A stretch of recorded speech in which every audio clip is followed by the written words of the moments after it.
Shocking, why they buried the 12 technologies that could end the energy crisis. The power flickered once, then died. In the dark, footsteps pounded up the stairwell. Open the door!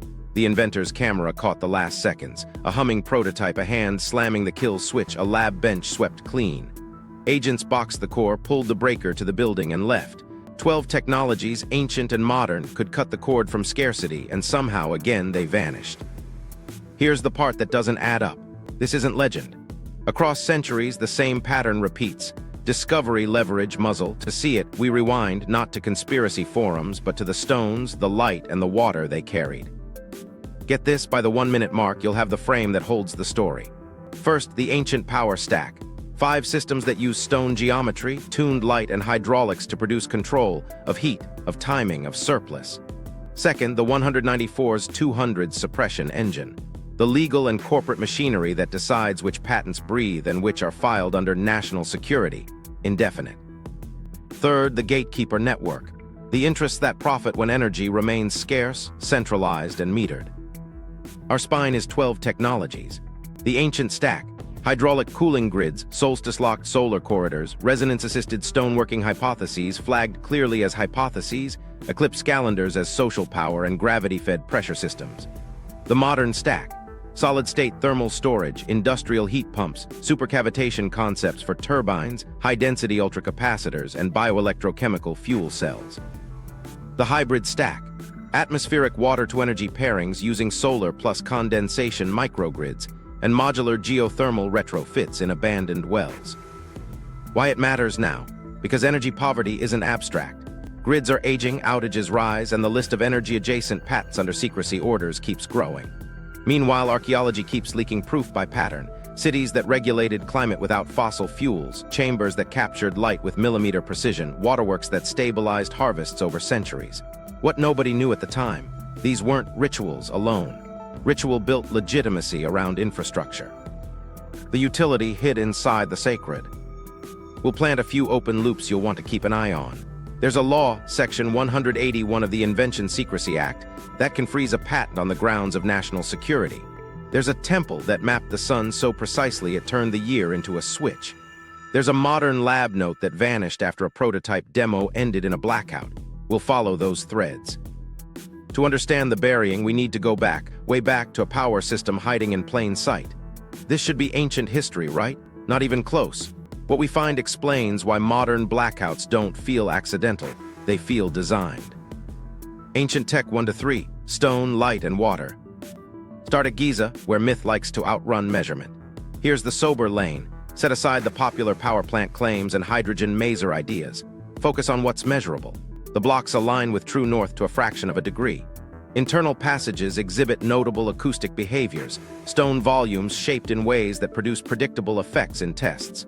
Meanwhile, chemical residues reported in certain shafts and chambers remain debated in meaning. So we ask a different question. What job does precision serve if not a power grid? Timing, signaling, the ability to coordinate labor and ritual through predictable cycles.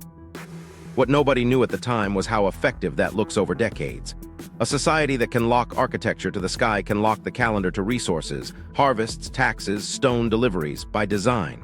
And when you wrap function in sacred narrative, you protect it. You don't discuss alignment as logistics, you stage it as ceremony. Utility hides in plain sight. While that was happening on the Nile, across the waterlogged fields of the Boyne Valley, builders carved a corridor that waits all year for a few minutes of sun. Newgrange isn't a lecture about solstices, it's a device. At sunrise on the shortest day, light threads a roof box, slides the passage, and sets a chamber glowing. That's a switch. Winter's minimum flips to the slow return of light. The stakes aren't mystical, they're survival. Planting cycles, livestock management, communal schedule, all get a clock. Miss the season, face hunger.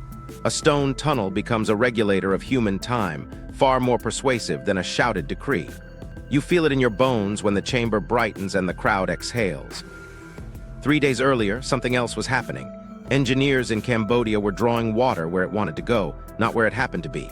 Angkor's hydraulic system is the part of the city we overlook when the towers steal the frame. Reservoirs large enough to act like batteries. Canals routing monsoon excess into storage. Spillways that bleed floodwater downstream slowly enough to spare fields.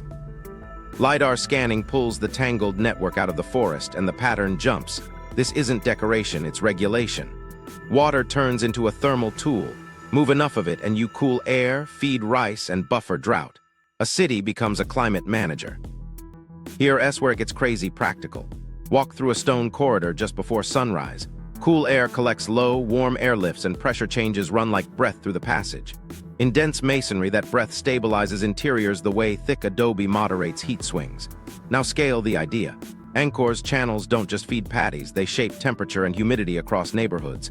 It's city-scale HVAC without a single fan. Maintenance is labor, not fossil fuel. The cost is coordination. The payoff is resilience. So what's at risk in these three? People's ability to predict, to make surplus, to feed cities, to plan work and worship without guessing. The consequences of losing that predictability are immediate. A missed flood cycle, a failed harvest, a migration that empties granaries. Why should you care? Because these aren't just ruins, they're operating manuals for stability. And they keep reappearing in different costumes across continents, which means the ideas are robust. Action is where the story tightens. At Giza, builders choose dimensions that produce specific acoustic behaviors. That's trial and measurement engineering. At Newgrange, a slit above the door becomes a waveguide for light. Someone checked that angle year after year and cut to it. At Angkor, the team takes high-ground reservoirs, steps them, feeds canals, and builds overflow weirs where the land demands it. That's a living control system responding to monsoon pulses. Impact, immediate in their time. Giza's alignments embed authority in stone. A ruler's power fuses with cosmic order. Newgrange's beam turns a crowd into a calendar. The year starts when the chamber says it does. Angkor's water makes a capital that can grow, feed, and cool. Population follows reliability. Ripples, they reach us. Every time LiDAR maps another hidden canal, every time muon scans hint at unexplored voids in a pyramid, the same message lands. Precision wasn't rare. Coordination wasn't luck. Infrastructure wore a sacred mask. But there was one problem. These systems vanish between eras and come back as stories. Workshops dissolve, apprentices die, archives burn, and techniques slide from how to why. The ritual remains. The utility becomes legend. Later, when someone hikes into a chamber and whispers that it feels like a machine, the Academy flinches because the loudest claims overreached. Fair. Ground the language. Call them what they demonstrably are. Instruments of time, of water, of climate, folded into meaning. Meanwhile, unknown to them, across town another crew was hammering copper and sighting stars, turning the sky into a schedule that would steer ships. We'll get there. First, lock this in. Stone, light, and water formed an ancient stack that made surplus predictable. And whenever surplus appears, someone will learn to meter it. Everything was about to change when metal and sky joined the circuit. Ancient Tech 4-6, metal, sky, and signal. While water cooled cities and stone caught the sun, metal and sky turned time into a tool. Start with a small bronze disc dug up from a German hillside, the Nebra sky disc. It's not flashy gear, it's a plate with gold inlays, a circle, a crescent, a tight cluster of dots, later arcs on the edges. Many scholars interpret the cluster as the Pleiades, a seasonal marker in traditional calendars.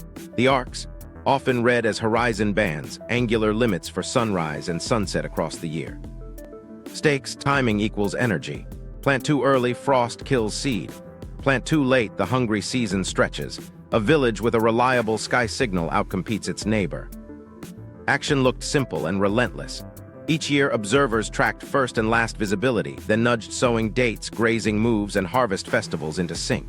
The disc wasn't a ritual trinket. It was admin-grade metal, portable, legible, held up at council and pointed like a clock. What nobody knew at the time was that this kind of object stitched communities into the same rhythm, smoothing conflict because the sky made the call. Impact. Surplus stabilizes. When yields rise predictably, you can store, trade, specialize. Gold on bronze becomes calories in winter. Meanwhile, at sea level in the Greek world, a corroded gearwork slept in a wreck, the Antikythera mechanism. Strip the myths and keep the math. Bronze gears modeling lunar cycles, eclipse patterns, and calendrical cycles tied to festivals and games. Turn a crank, get the phases, read off when eclipses will occur, track the Olympiads. Stakes. Navigation windows, religious processions, market days, coordinated across city-states that had to agree on when next month began. If Nebra is a pocket reminder, Antikythera is a desk machine for planners. Watch the workflow. A magistrate or priest turns the pointer, aligns the dials, and posts the date for a sacred game or a tax announcement. Sailors scan eclipse tables to avoid bad omens on departure. The device codifies cycles human eyes already sensed, compressing sky into schedule. Impact, reduced friction. Armies muster when roads and moonlight cooperate. Traders converge when the feast day guarantees crowds. And because the gears hide inside a wooden case, the magic stays with the operator. That's how technology becomes priestcraft. Knowledge concentrates, users lean on intermediaries. While that was happening in workshops, another engineering tradition ran underfoot. Qanats and stepwells, gravity-fed water systems that move supply without pumps. In Iran, engineers cut mother wells into aquifers, then tunneled gently sloped galleries for kilometers, vented by vertical shafts. Water emerges in town cool, clean, and under low pressure day and night. In India, stepwells lowered stair-laced courtyards to groundwater, storing cool. Yes, cold as a resource in shaded stone. Stakes, heat management. In a pre-grid world, passive cooling is survival. Food lasts longer, bodies recover, work continues at noon. Action is tactile. Surveyors aim grades shallow enough to prevent erosion, just steep enough to flow. Crews dig at night to manage heat, aligning shafts by sighting stars and plumb lines. Walls get lined, channels sealed with lime, and exits shaped to reduce evaporation. The system runs on gravity and maintenance, not fuel. Impact, drought buffers, cooler microclimates, and stable urban footprints. Markets form around the outlet. Craft guilds cluster where temperatures are tolerable. Women, who usually carry water, gain time back when the source sits in the village heart. Here the thread-tying disc, gearwork, and earthworks together, signal to action. Each tool captures a cycle, celestial or hydraulic, translates it into a schedule, and pushes that schedule into daily life. The stakes keep repeating because they're human: food, heat, labor, legitimacy.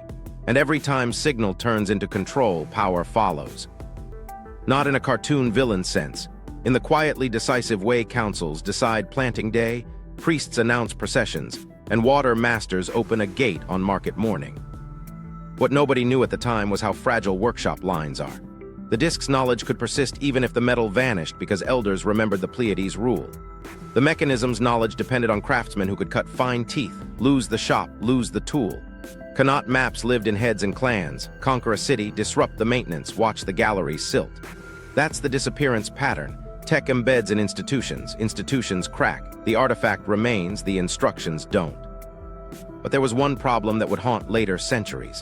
When devices become gate-kept, their language shifts from public instruction to sacred explanation. The disk moves from calendar to icon. The gearwork moves from office to legend. The Qanat becomes a miracle of ancestors rather than an engineering practice you can learn. That shift makes rediscovery slower and replacement harder. It also hands future authorities a lever. Control the signal, meter the benefit. Meanwhile, unknown to them, a new kind of meter was forming, one that didn't measure stars or slopes, but inputs, ownership, and permission. If the ancients built reliable cycles, why did the gears stop turning? It wasn't entropy, it was policy. The next era invented a new lock and turned it. The Suppression Engine, how tech gets buried.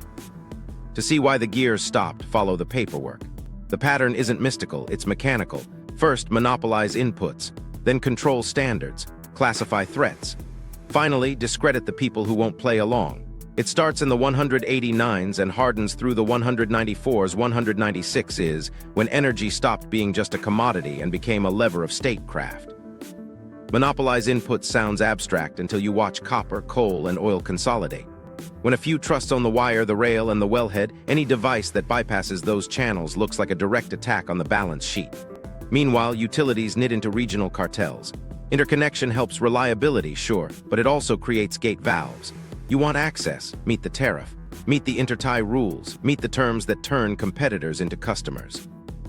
Control standards is subtler. Standards bodies sound neutral, they're necessary, but put incumbents in the room and safety becomes a break. A new turbine can't hook to the grid until it passes tests only the grid owner can run. A storage medium is non-standard, therefore ineligible for capacity payments that make financing work.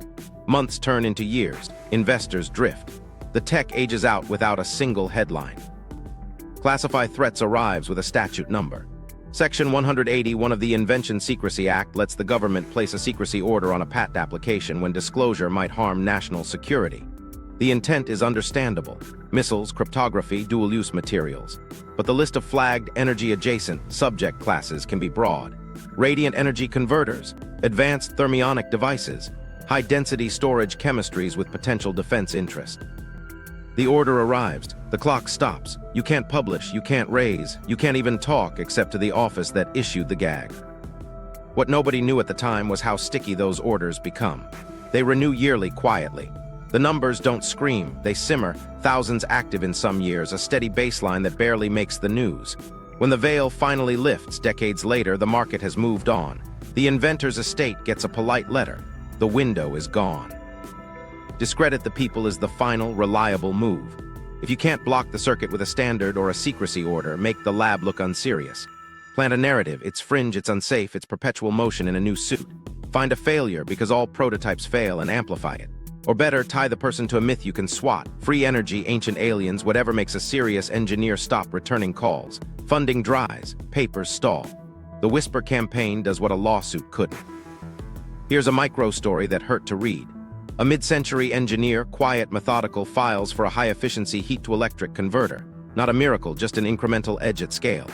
6 weeks later, a brown envelope, secrecy order. His correspondence goes gray. No more conference appearances. Trade journal mentions end mid-sentence. His daughter finds the patent number 30 years on. The order was lifted after he died. In the margin of his notebook, if I can't publish, at least build one that runs the shop. The shop is long gone. Meanwhile, something else was happening. The standard's language itself became a moat. Grid interconnection rules grew thicker. Noise limits, harmonic distortion, islanding protection, each one sensible. Together, they form a labyrinth only incumbents can navigate cheaply. Startups spend their runway learning paperwork, not improving devices. A competitor calls that market discipline. It feels like gravity with a lawyer's name.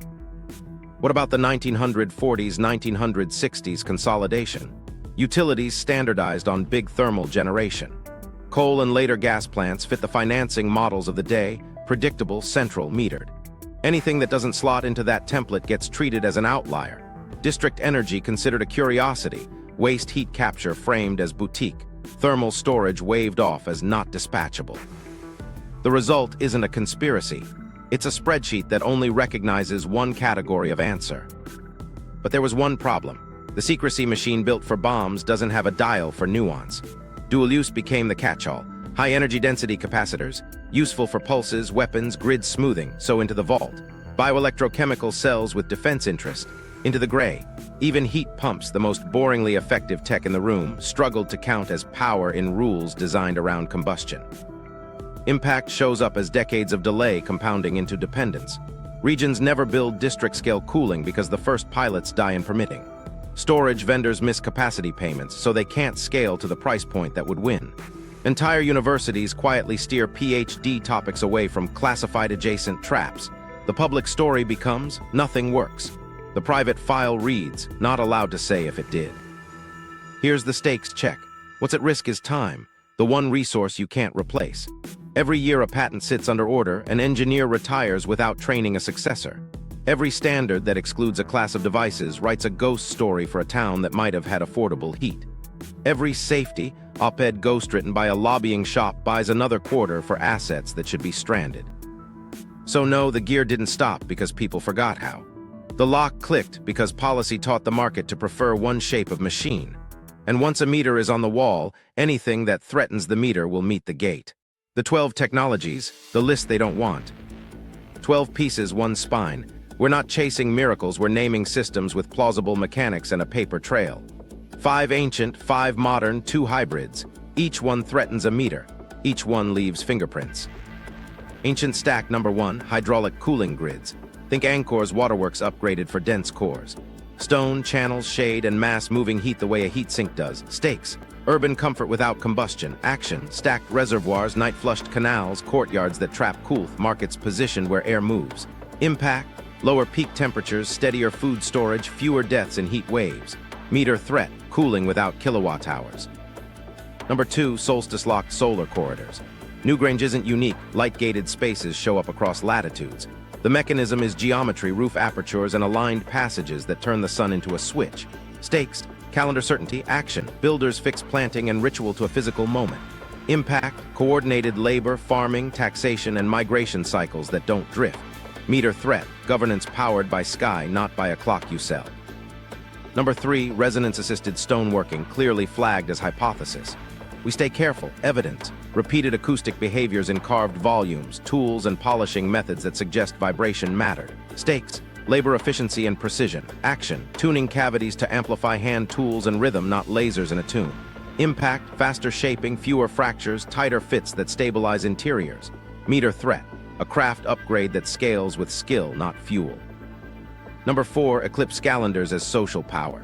Nebra is our stand-in, a portable, legible signal device translating sky into schedule.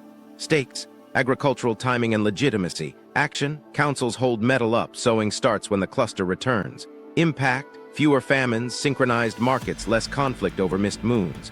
Meter threat, timing sold by the heavens, not a sanctioned registry. Number 5, gravity-fed pressure systems, canots and stepwells. Mechanics are textbook, shallow grades, line channels, shaded storage. Stakes, day and night supply, passive cooling. Action, survey, dig, maintain. Impact, stable towns in brutal climates, microclimates for craft and trade. Meter threat, continuous flow without pumps. Modern stack 6, solid-state thermal storage, bricks, carbon blocks, concrete. Off-peak electrons, heat mass returns steam or hot air on demand. Stakes, converting cheap, variable power into reliable process heat. Action, charge overnight, discharge at noon, no exotic chemistry, just refractory material and heat exchangers. Impact, gas displacement in kilns, dryers, food, and paper, costs at or below fossil baselines. Meter threat, kilowatt-hours that become heat behind the fence, slashing gas throughput. 7, industrial heat pumps. The quiet bulldozer, mechanics, vapor compression with upgraded refrigerants and multi-stage lifts. Stakes, process heat up to mid and even high temperature bands. Action, harvest waste heat, step it up, feed lines without burners. Impact, 30+% source energy savings, immediate emissions cuts, capex that pencils with power contracts. Meter threat, fuel sold as electrons, not molecules. Incumbents lose a lever. 8, supercavitation turbine concepts. Not sci-fi, leveraging vapor cavities to reduce drag in liquid machinery. Stakes, higher efficiency in certain hydro and pump regimes. Action, geometry that sustains stable cavities, materials that survive. Impact, incremental but compounding improvements in water-to-power and power-to-water flows. Meter threat, less fuel per unit moved. 9, high-density ultracapacitors. Honest lane, best-in-class power density now. Research pathways push energy density upward. Stakes, smoothing, fast cycles, peak shaving. Action, pair with thermal storage and heat pumps, shave spikes, avoid demand charges. Impact, extend asset life, enable microgrids, stabilize renewables. Meter threat, fewer excuses to keep spinning reserve burning fuel. 10, bioelectrochemical fuel cells. Microbes turning chemical gradients into current. Stakes, wastewater plants becoming power plants. Action, electrodes in digesters, harvest electrons while cleaning. Impact, lower plant energy use, sometimes net positive, less sludge trucking. Meter threat, utilities lose a captive industrial load. Hybrid stack 11, atmospheric water-to-energy pairing, solar plus condensation microgrids. It's not from thin air magic, it's coupling PV, thermal collectors, and radiative cooling to harvest water and run small loads. Stakes, edge communities off diesel. Action, panels, cooled surfaces, storage tanks, DC appliances. Impact, resilience where pipes and wires won't go. Meter threat, load disappears from the ledger. 12, modular geothermal retrofits in abandoned wells. Closed-loop strings dropped into legacy boreholes, move heat not fluids. Stakes, oilfield skills redeployed, heat harvested where drilling already paid. Action, line, loop, circulate, coupled to heat pumps and district networks. Impact, baseload thermal for neighborhoods, electrified process heat for plants. Meter threat, gas displacement at scale, long-lived assets. Here's the pattern they really don't want you to notice. None of these require a single leap past physics. They require access, standards that admit them, and financing that counts saved fuel as value. Which is why each collides with a gate. Cooling grids die in zoning. Solar corridors get filed under tourism, not replication. Resonance research gets memed as fringe.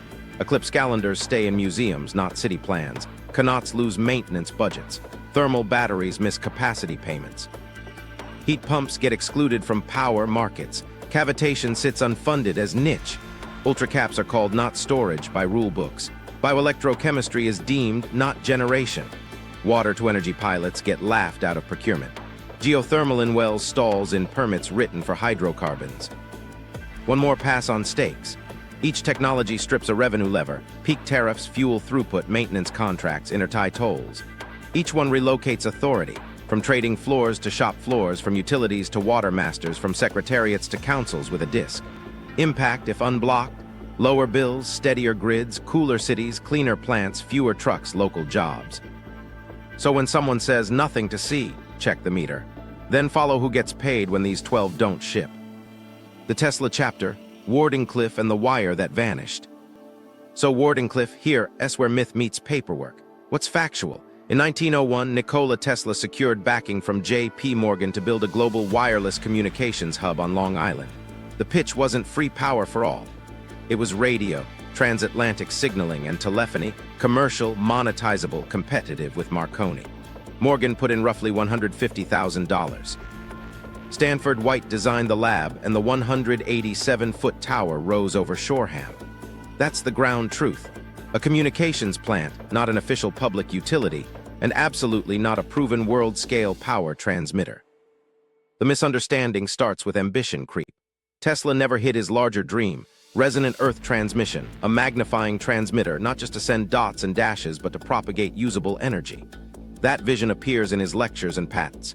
But the lab's financing, the contracts, and the nearest-term deliverable were radio. When costs blew past estimates and competitors sprinted ahead, Morgan saw a moving target: the famous "where do I put the meter?" line is widely repeated lore, not a documented quote. The finance reality was simpler and harsher: budget overruns, market risk, and a backer who wanted a profitable signal business, not an open-ended physics experiment. Watch the pivot moment. Tesla requested more funding, revealing the power ambitions more bluntly. Morgan demurred. The panic of 1907 tightened capital. Meanwhile, Marconi won public milestones with cheap incremental gear. Wardenclyffe's giant transmitter kept consuming cash without a revenue demonstration. That's not a conspiracy, that's a pipeline starving. The project slowed, staff left, creditors circled.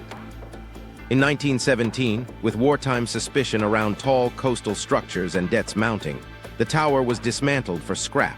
Proceeds helped satisfy creditors. The lab building stood hollowed, its purpose reframed as an embarrassment rather than a prototype. Here's the stakes lens. What was at risk for real people? Jobs in Tesla's crew, investors' capital, and a shot at a different kind of wireless backbone. The consequence: radio consolidated around narrower, commercially proven architectures. The giant resonant tower path went dark. Why viewers should care? Because this isn't just a lone genius tragedy, it's a template. Grid-disruptive ideas suffocate when they can't show a stepwise product that pays while the physics matures. The lesson keeps repeating. Action on the ground looked like this. Crews dumped concrete, raised a timber lattice sheathed in copper, sank an iron shaft into the earth as a counterpoise, and assembled heavy transformers and capacitors for the magnifying transmitter. Tests produced powerful local effects: lighting banks of lamps, scorching insulators, terrifying neighbors, but not a verified long-distance, controllable power delivery with end-user loads and a meterable business model. Meanwhile, the world moved. Commercial radio standardized, telephone monopolies hardened, utilities expanded wire by wire with tariffs attached. Wardenclyffe had no bridge product to step from showpiece to service. Impact then and ripple effects later. Immediate. Tesla's credibility cratered in finance circles. Without a paying milestone, the lab turned into collateral, then ruin. Ripple. Wardenclyffe became the catch-all myth, either proof that free energy was suppressed or proof he'd gone off the rails. Both extremes missed the middle.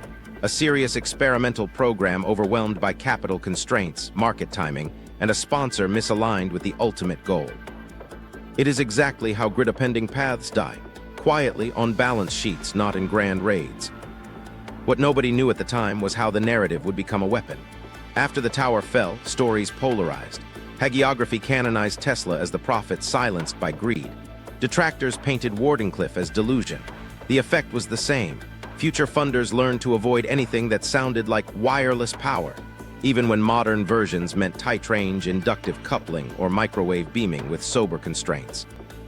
A century later, a lab proposing near-field charging for warehouses gets side-eyed because someone says Wardenclyffe.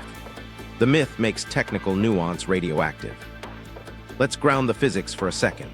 Earth-resonant power transmission at global scales remains unproven in practical, safe, economically defensible form. That's not a smear, it's a status update. Wireless energy exists, inductive mats, resonant coupling across meters, microwave power beaming in controlled links, within strict regimes and lost budgets. Global broadcast that lights cities without wires. No demonstrated path that clears safety, efficiency, and governance. But set that aside and look at the structural pattern. When a technology threatens to separate service from meter, incumbents don't need to prove it impossible.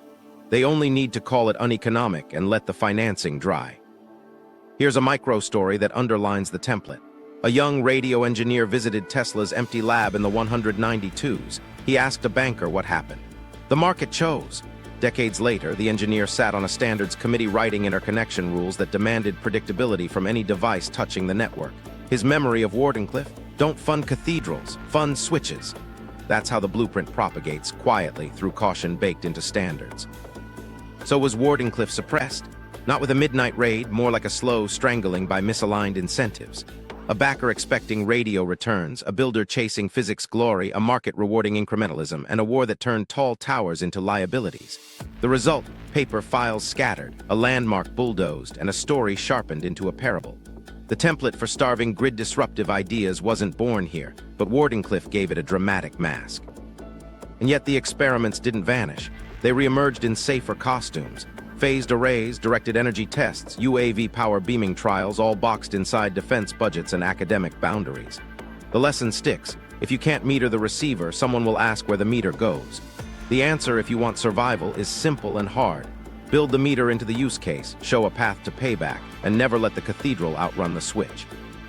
The patent graveyard: legal tools that kill ideas quietly.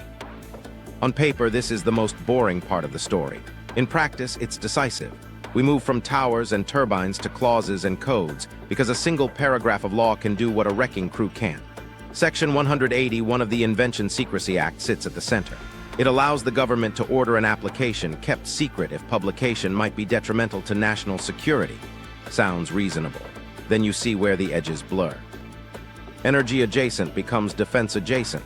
Defense adjacent becomes born classified. Here is how the machine breathes. Flags first, orders later. Patent examiners route certain keywords and subject classes to defense liaisons. Pulsed power, directed energy storage, advanced thermionics, certain conversion devices, high-density capacitors. If an agency recommends a block, the USPTO shall impose the order. That one word flips discretion into mandate. You wake up with a legal muzzle. You can't publish. You can't prosecute abroad. You can't even discuss with investors without permission from the same office that sealed you. Meanwhile, the count climbs quietly.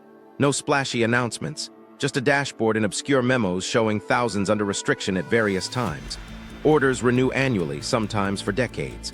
When lifted, the grant date often lands in a different era, after the market window slammed shut. The file wrapper reads like a time capsule, claims written in the vocabulary of a technology 2 generations old. The defense category net can widen via procurement. Take a storage device that stabilizes missiles and also evens grid spikes. File it as civilian. It may still trip a review because the subject class is shared. Now watch funding routes. If you take a federal grant, your invention can be restricted under program terms. No patent needed for silence. The wall can go up before the first claim is drafted. Then there's the shadow network that doesn't need a secrecy order to bury you. Trade secrecy agreements tied to standards access. You want the interconnection test suite? Sign this. You want the materials data from a defense lab characterization? Sign that. The NDA language is ordinary until you hit the carve-outs. Anything touching designated lists can't be disclosed, even if it's your own performance data. Without data, you can't persuade underwriting. Without underwriting, pilots die. Micro story. A Midwestern inventor builds a bioelectrochemical cell that cuts a municipal wastewater plant's power bill by a third. The utilities engineers are impressed. A procurement officer asks for independent validation. The test lab lives inside a national facility. The data comes back glowing and locked. The report is distribution limited, not releasable publicly. The city council can't cite a classified memo to justify a sole source award. The pilot stalls. 2 years later, the company folds.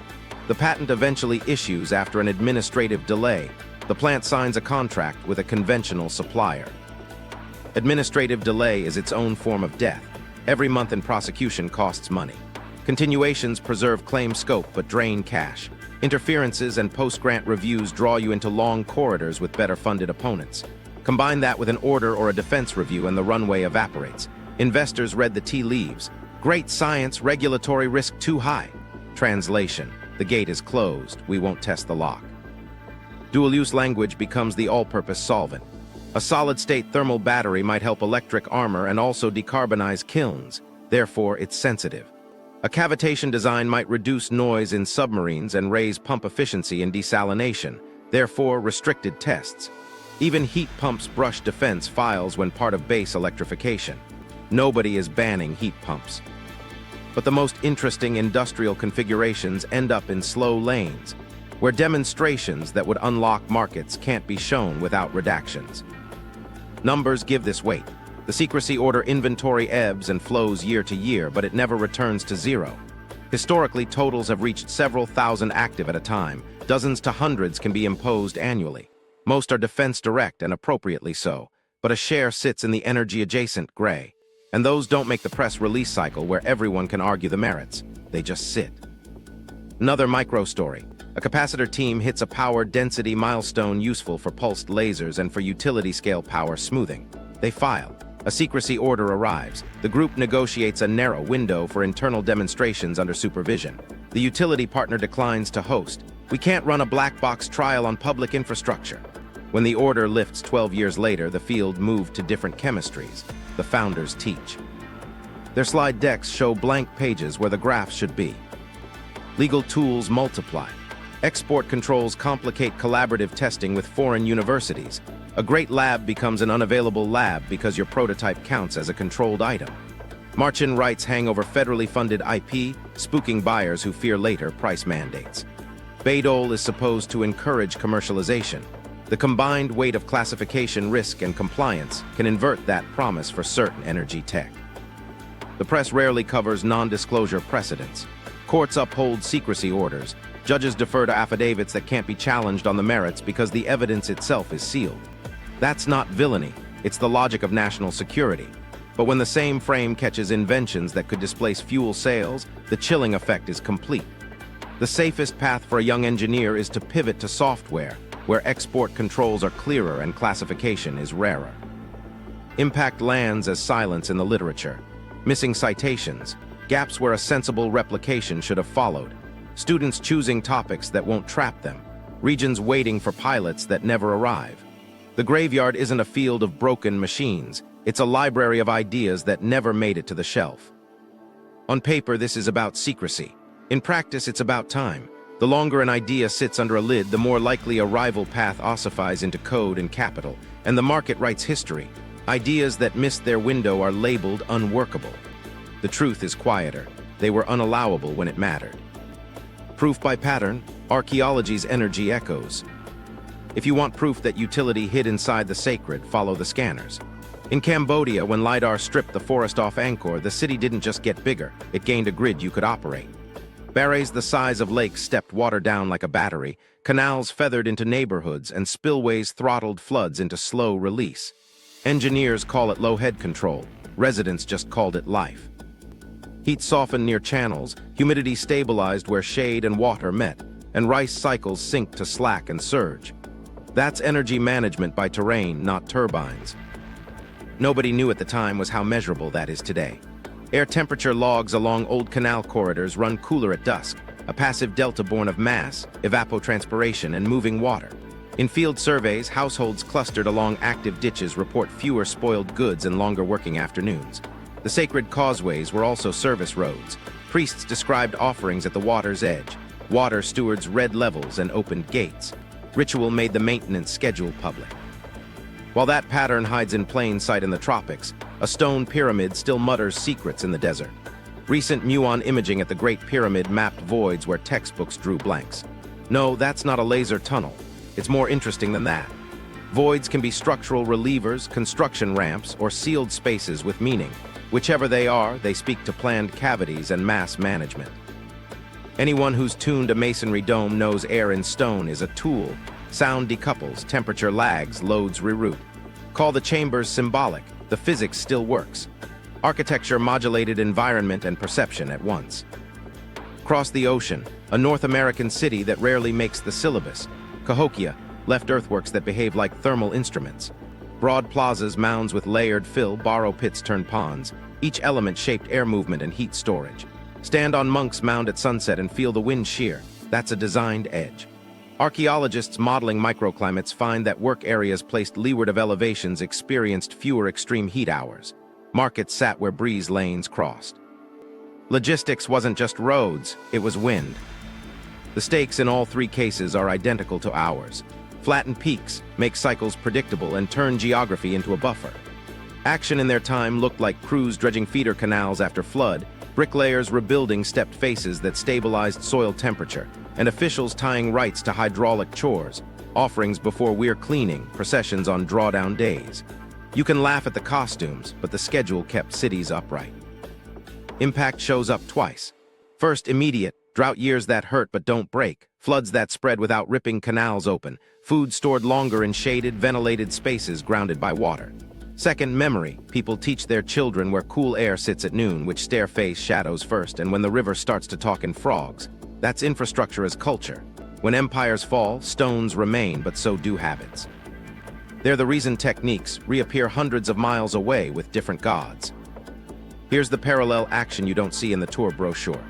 As LiDAR and muons map dead lines, living communities keep reviving fragments. In Iran, Qanat custodians still walk galleries, patch linings, and argue about flow shares like they did before oil. In India, villages restore stepwells and watch afternoons soften. In Cambodia, teams clear ancient drains, downstream fields stop drowning. The pattern isn't nostalgia, it's cost. Passive wins when fuel climbs and grids wobble. What nobody knew at the time was how these revivals would force a category error in modern policy. If water is a battery and earth is a heat sink, then energy doesn't begin at the substation. A rice paddy with controlled inlets carries embodied kilowatt hours of cooling. A plaza drafted to wind erases megawatts of air conditioning demand that never shows up in a utility spreadsheet. That invisibility is the point. If you can't meter the absence, you can't monetize it. If you can't monetize it, gatekeepers call it heritage and move on. So the proof by pattern isn't that ancients had secret generators. It's that they solved energy problems sideways, with geometry, soil, sky, and water, then wrapped the fix in meaning so everyone showed up to maintain it. The scans just make the logic legible again, which is why if the past proves the grid was real, the mystery should be over. But it is. Someone benefits when the plug stays out of the socket. Who? Follow the meter. Who sets it, who defends it, and who writes the rules that make cooling without a bill look like a festival instead of a utility. The gatekeepers, who gains when energy stays scarce. While archaeologists pull grids out of jungles, someone else is writing the bills. Follow incentives, not villains. Scarcity keeps prices high, meters relevant, and leverage intact. When a technology threatens to flip the meter off, the hands on that meter get twitchy. Start with fossil exporters. Their budgets balance on barrels and cargoes.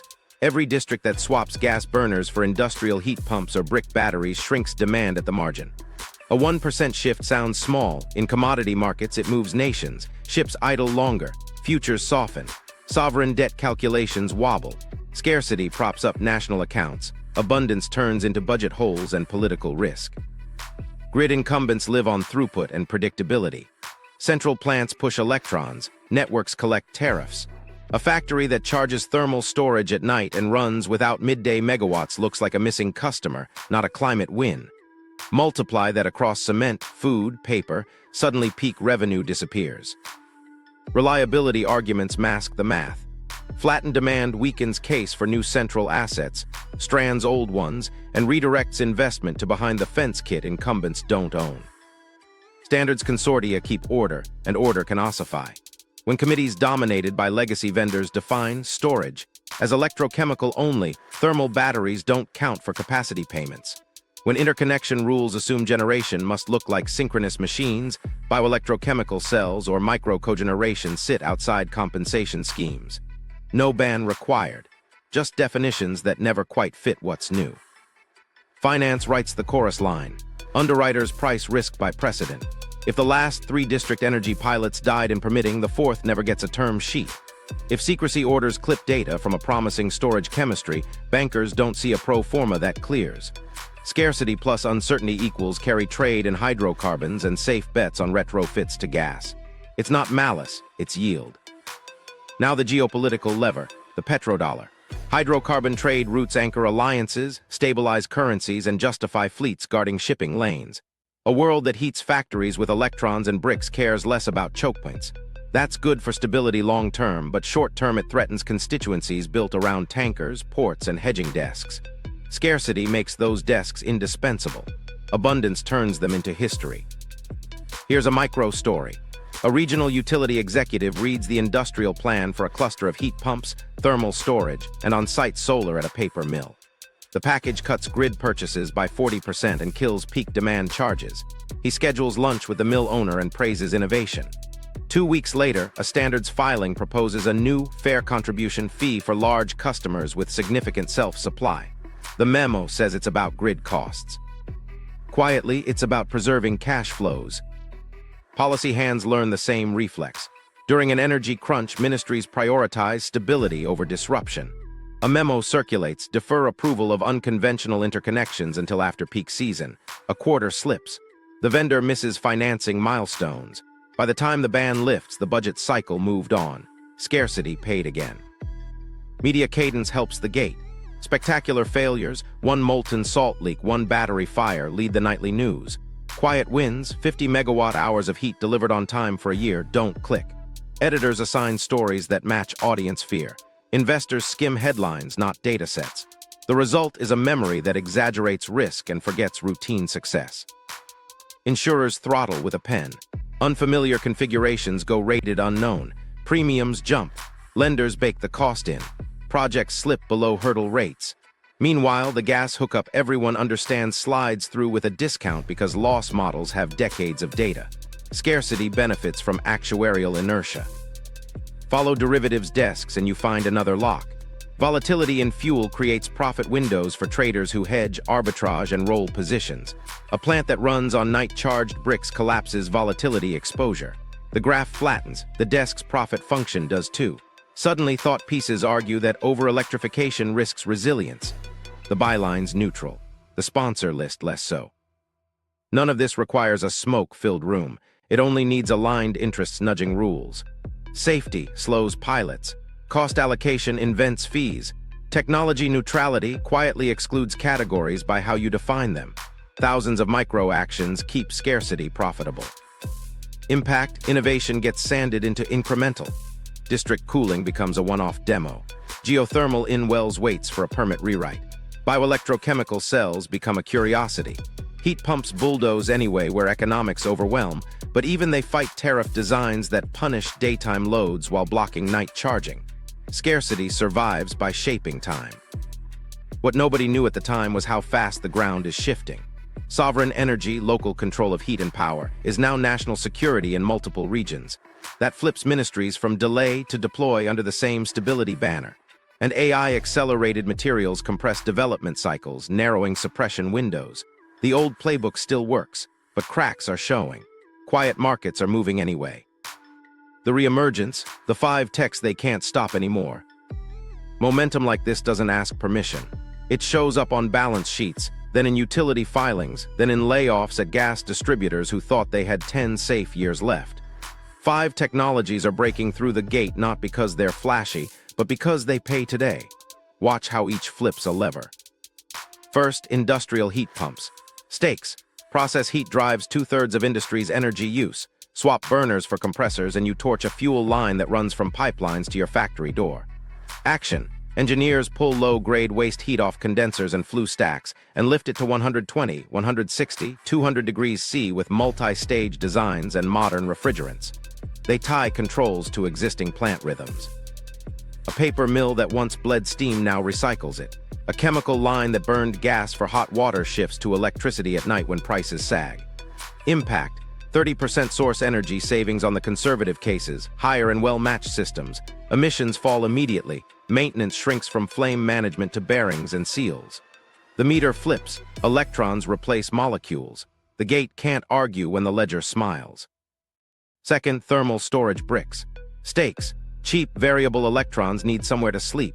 Gas boilers hate competition. Action: companies stack refractory bricks or carbon blocks in insulated housings, run resistive elements at night to heat them to 501,000 degrees C, then pull hot air or steam on demand through heat exchangers. No exotic chemistry, no scarce metals. Steel, insulation, ceramics. Impact: kilns and dryers decouple from peak power. Bakeries, food processors, pulp and paper run steady with night-charged heat. Carbon abates at a cost that beats fuel in many regions. The meter flips. Your peak demand charge collapses. Your gas contract dies quiet. Third, heat recovery at scale. Call it deep retrofits with heat exchange stacked end to end. Stakes: every degree you don't waste is a unit you don't buy.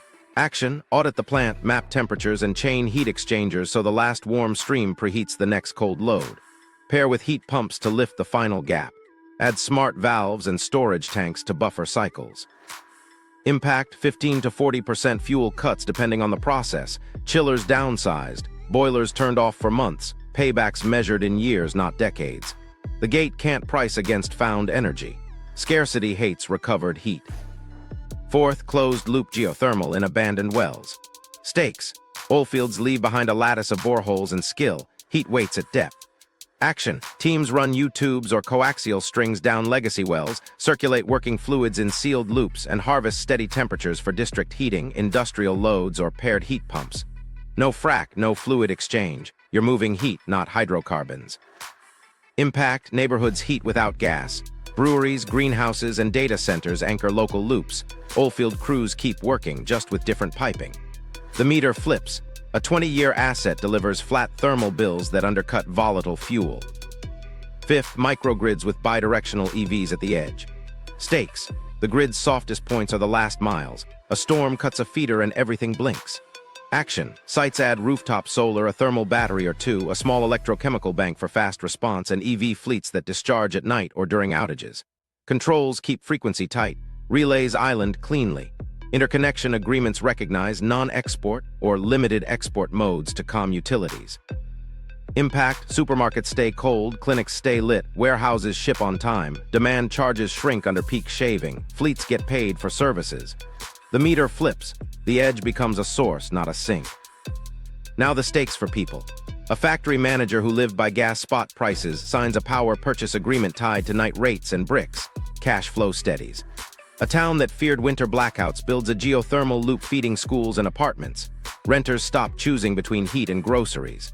A port district with chronic outages layers a microgrid across cranes and cold storage. Ships unload through storms. The consequence for gatekeepers is simple. Revenue moves behind the fence, volatility disappears, and the argument for new central combustion weakens. What nobody knew at the time was how fast these combine. Heat pumps lift recovered heat. Bricks store it. Geothermal sets the base. Microgrids flatten the spikes. EVs soak the surprise. Stack them and you get a factory that cuts fuel 60% and shrugs at price shocks. Policies start following facts. Standards bodies draft thermal storage capacity credits. Regulators green light non-wires alternatives. Insurers update models after a year of boring performance data. Scarcity loses the microphone. Here's the human moment. The CEO of a mid-market ceramics plant stands on the floor at 2 a.m., watching a brick battery glow in the dark as cheap wind power pours through a meter spinning backward. He doesn't see ideology. He sees margin. Everything was about to change when his competitors saw it too. Countermeasures and counter-narratives. If the last 5 techs are the tide, this is the sandbag wall they're stacking in front of it. The playbook looks clean on paper and messy up close. First move, misinformation dressed as prudence. Watch the phrasing. Unproven at scale. Thermally unstable. Grid unsafe backfeed. Each sounds technical, each hides a budget. A single salt leak video loops for months while a year of flawless brick discharge never makes air. A heat pump case study that saved a plant 40%. Site-specific. A pilot that missed one commissioning window. Systemic risk. Second move, safety concerns with teeth. Standards committees add clauses you can't clear quickly. Demonstrate islanding performance in 12 rare contingencies. Provide validated failure modes for proprietary controls. Reasonable, until you realize only incumbents have the labs and money to produce those documents. The new firm spends a year proving it won't do what it never could do in the first place. Third move, the dragnet of standards and permitting. A thermal battery is not storage if the tariff defines storage as electrons in a cell. so no capacity payment, no financing. A microgrid is generation under a rule that caps export at zero unless you upgrade the substation you're trying not to use. A geothermal well retrofit triggers oil and gas regulations written for flowing hydrocarbons. The hearing officer looks confused. Months turn into winters. Fourth move, insurer pressure. Underwriters need loss histories. A new configuration is rated unknown. Premiums triple. Lenders fold insurance cost into the pro forma. Your payback extends past the board's patience. Meanwhile, the boiler everyone understands gets a discount for familiarity, not performance. Fifth move, financing throttles. Banks circulate risk memos compiled from old press clippings and 2 sensational failures. They ask for offtake guarantees no utility will sign because the whole point was self-supply. Without debt, capex looks tall. Without capex, momentum stalls. The media cadence finishes the loop. A battery fire headline spikes clicks. 1,000 safe cycles are not news. One ghost grid story, blackout blamed on rooftop solar, runs uncorrected for a week. The correction gets a tweet with 1/10 of the reach. A TV panel asks whether electrification is moving too fast.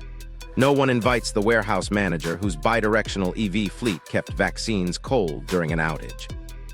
So how do you read the pattern without getting stuck in the spin? Follow displacement. If a narrative blooms right as a fuel contract is up for renewal, note the timing.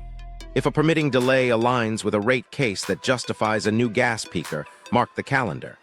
If a standards revision guts eligibility for a category that just started closing industrial deals, you've found the lever. Micro story. A port authority greenlights a microgrid with thermal storage to stabilize cranes and cold storage. A week later, an op-ed warns of thermal runaway risks in urban storage, illustrated with a lithium fire from 5 years ago. At the hearing, the critic admits they're different technologies. The headline already did its job. The project is tabled pending further study. The old diesel gensets chug another summer. Countermeasures escalate when the money moves. A district energy pilot meets a sudden cost share requirement after lobbying from a gas distributor who calls it fair allocation. Translation: tax the alternative until it looks expensive. A utility proposes a standby charge for sites with behind-the-fence heat, arguing they must contribute to shared infrastructure. Translation: a toll for not using the bridge. Now the flip, the counter to the countermeasures. Proponents bundle 3 mature pieces to cross risk: heat pumps plus thermal storage plus controls. They target anchor customers, industrial offtake with immediate savings before chasing households. They escrow IP and open hardware interfaces so agencies can review without gagging publication. They run pilots in jurisdictions that recognize thermal capacity and non-export microgrids, then bring back bankable data. They also build the narrative upstream. Jobs first, reliability second, sovereignty third. A mayor doesn't care about coefficient of performance. She cares that the hospital won't go dark. A union steward cares that oilfield crews lay geothermal loops this winter instead of pink slips. A finance chair cares that next year's budget isn't hostage to gas volatility. Watch for counter-narratives that don't shout. Procurement forms that finally list thermal storage as a resource class. Interconnection agreements with a checkbox for limited export islanding. Insurance riders updated after a year of boring claims. That's how the wall cracks, quietly, through paperwork that stops punishing what works. Still think they can throttle everything? The next play is already on the field. The question isn't whether the gate closes. It's whether enough of us learn to walk around it faster than they can move it. The playbook for breakouts: how tech survives the gauntlet. If the wall won't move, you change the route. Breakouts don't win by screaming at the gate. They win by making the gate irrelevant. The stack that survives, time after time, looks boring on the surface and lethal on a spreadsheet. Start with the bundle. One shiny widget dies in permitting. 3 mature pieces stitched pass as a system. Heat pumps lift low-grade heat. Thermal bricks store night power. Controls shave peaks and keep harmonics quiet. Together, that's dispatchable, clean process heat the tariff can't punish as intermittent. The key is baked in compliance. Grid-friendly ramp rates, non-export modes, verified islanding. Give the utility nothing to say no to. Anchor customers come first. Don't chase rooftops. Chase kilns, dryers, pasteurizers. Industrial offtake pays in months, not movements. A ceramics plant signing a 5-year service deal is a better political argument than 1,000 tweets. It creates jobs the mayor can count and savings the CFO can brief. With 2 anchors, the third is automatic, bankers like herds. Open hardware wins hearings. Publish interfaces. Escrow the core IP with a neutral to satisfy security reviews without turning the work into a black box. Standards bodies hate mysteries. Give them schematics and failure modes. Run your acceptance tests in the same lab incumbents use. Let their favorite engineer sign the report. Now the opposition can't call it unverified without insulting their own process. Parallel standards is the quiet flank. While you fight for interconnection in your home region, ship a pilot where the forms already fit. Jurisdictions that recognize thermal capacity, non-export microgrids, and district loops. Win there. Bring home the data. Regulators copy neighbors faster than they copy white papers. The memo that once said unproven becomes see attached performance. Permitting is a chess clock. Freeze it. Pre-file with a complete packet, noise, EMF, fire, cyber, islanding, workforce training. Pre-negotiate with the fire marshal and the insurer before you ever meet the planning board. Show a training calendar for local crews, hand the chief a checklist. The hearing becomes we have plans and signatures, not we'll get back to you. Narrative is infrastructure. Build it early. Jobs on slide 1, reliability on slide 2, sovereignty on slide 3. Talk in verbs, kept the clinic cold, cut fuel bills, paid welders. Put a lineman on camera explaining the non-export relay that kept their feeder stable. The public doesn't parse kilovoltamps reactive. They recognize a grocery that didn't spoil. Finance wants de-risked edges. Offer service, not kit. Turn CapEx into a heat-as-a-service contract with measured output and uptime guarantees. Backstop with performance insurance tied to milestones and underwriter understands. Invite a municipal green bank to take first loss. Let pension money take the safe layers. Now the board hears OpEx replacement with warranty, not experimental box. Procurement is a language. Learn it. If storage means electrochemical by tariff, file under demand response and non-wires alternative. If generation triggers a substation study, declare non-export with certified relays and island behind the meter. Map your product SKUs to the drop-down menus the clerk sees. If your category doesn't exist, you don't either. Workforce flips opposition. Train oilfield crews to run geothermal loops in wells. Certify boiler techs as industrial heat pump maintainers. Put union stewards in your kickoff photo. When opponents argue jobs, your answer is names and badges. The fastest way through a legislature is a line of workers in matching shirts. Data beats vibes. Instrument everything. Log charge windows, discharge profiles, noise, harmonics, fault responses. Publish anonymized dashboards with daily performance and monthly savings. When a scare headline lands, you answer with line graphs and stamped reports. After 12 quiet months, insurers revise premiums. After 24, lenders drop spreads. Bureaucracy believes boring. Stack policy to your shape. Push for thermal capacity credits. Get storage redefined to include heat. Write model interconnection rules for non-export microgrids. Pilot resilience tariffs that pay for island-ready sites. Draft standard forms planners can copy.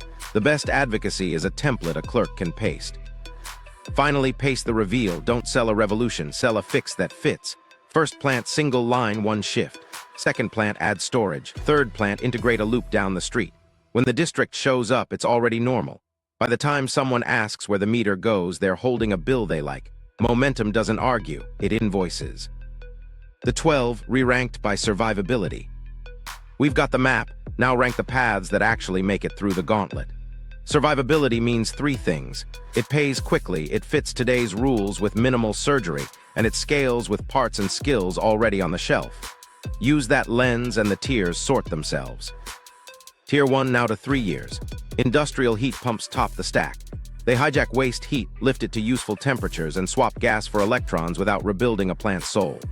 Vendors exist, refrigerants are approved, controls behave, and paybacks live inside a CFO's attention span. Next to them, thermal bricks, solid-state heat batteries with off-the-shelf steel, insulation, and refractory.